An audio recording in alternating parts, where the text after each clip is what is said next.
우리 친구들 안녕. 고난주간 네 번째 날이고요. 목요일입니다. 우리 오늘은 동일하게 성경 필사를 하고 또 그 말씀에 대한 묵상을 함께 하도록 하겠습니다. 본문은 마태복음 26장 20절 30절이고요. 최후의 만찬입니다. 최후의 만찬이라는 그림을 우리 친구들 유명해서 너무나 잘 알고 있을 거예요. 12명의 예수님의 제자와 예수님이 십자가에 달리시기 전 마지막으로 식사하시는 그런 장면이죠. 그래서 26절부터 30절까지는요, 이런 식사 장면이 등장해요. 예수님께서 떡을 제자들에게 떼어주시면서 받아 먹어라, 이것은 내 몸이다 라고 얘기를 하셨고, 또 그러니까 포도주도 나눠주시면서 이것을 마시라 라고 얘기를 하셨고, 이것은 죄사함을 얻게 하려고 많은 사람을 위하여 흘리는 예수님의 피라고 말씀하셨습니다. 그래서 제자들이 떡도 먹고 포도주도 마시면서 예수님과 한 몸이 되는 거죠. 그런데요, 이 유명한 식사 장면이 등장하기 전에 이런 얘기도 나오고 있어요. 어떤 얘기냐면은 예수님이 먼저 제자들에게 질문하세요. 너희 중에 한 사람이 나를 팔 것이다.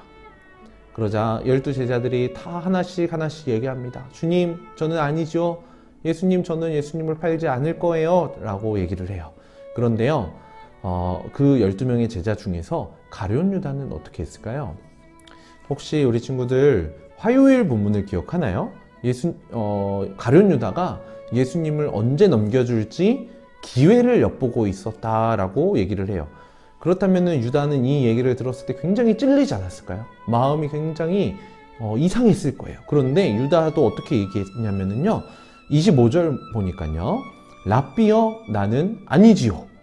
유다도 똑같이 다른 제자들처럼 저는 아니지요 라고 얘기했던 거예요. 분명히 유다 마음 가운데는 예수님을 언제 넘겨주면 좋을지라는 그런 생각이 있었음에도 불구하고 예수님을 향해서 저는 아니지요 라고 똑같이 얘기했다는 거예요. 우리의 모습이 이럴 수 있다는 겁니다. 우리도 똑같이 예수님을 입으로는 사랑합니다 라고 얘기하면서 마음속으로는 예수님보다 다른 것들을 더 사랑하고 있는 그 마음이 있을 수 있다는 거예요. 그런데 예수님은 그런 제자들을 향해서 어떻게 하셨냐면은 떡과 잔을 주시면서 내 몸과 내 피를 기억해라 라고 얘기를 하셨어요. 오늘 우리에게 필요한 것이 무엇일까요? 바로 이 예수님의 몸과 예수님의 흘리신 피를 기억하는 거예요. 그래서 우리 마음 가운데 다른 것 품지 않고 오직 이것만 품어야 돼요. 예수님만 품을 수 있어야 되는 거죠. 우리 친구들이 오늘 하루 살아가면서 나를 위해 몸이 찢기시고 나를 위해서 십자가에서 피 흘리신 그 예수님의 은혜를 기억하면서 오늘 하루도 예수님과 함께 걸어가는 우리 초등부 친구들이 되면 좋겠습니다. 기도하겠습니다.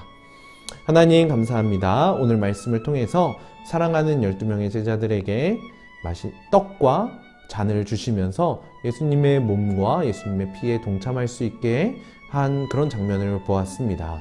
그럼에도 불구하고 가룟 유다는 예수님을 계속해서 배반했음에도 불구하고 거짓으로 주님 나는 아니지요 라고 했던 그런 모습 또한 우리가 보았습니다. 하나님, 우리의 마음 가운데에도 이런 모습이 있을 수 있습니다. 예수님을 입술로는 사랑한다고 얘기하면서 마음 가운데에는 예수님보다 다른 것들 더 사랑했던 마음, 혹시 그런 마음이 있으면은 오늘 하루 더욱더 버리게 하여 주시고 예수님만 더 사랑하는 초등부 친구들 되도록 도와주세요. 감사드리며 예수님의 이름으로 기도드립니다. 아멘. 우리 초등부 친구들 오늘 하루도 더욱더 이런 예수님과 함께 동행하는 친구들이 되길 기도하겠습니다. 오늘 하루도 주님과 함께 하세요. 안녕.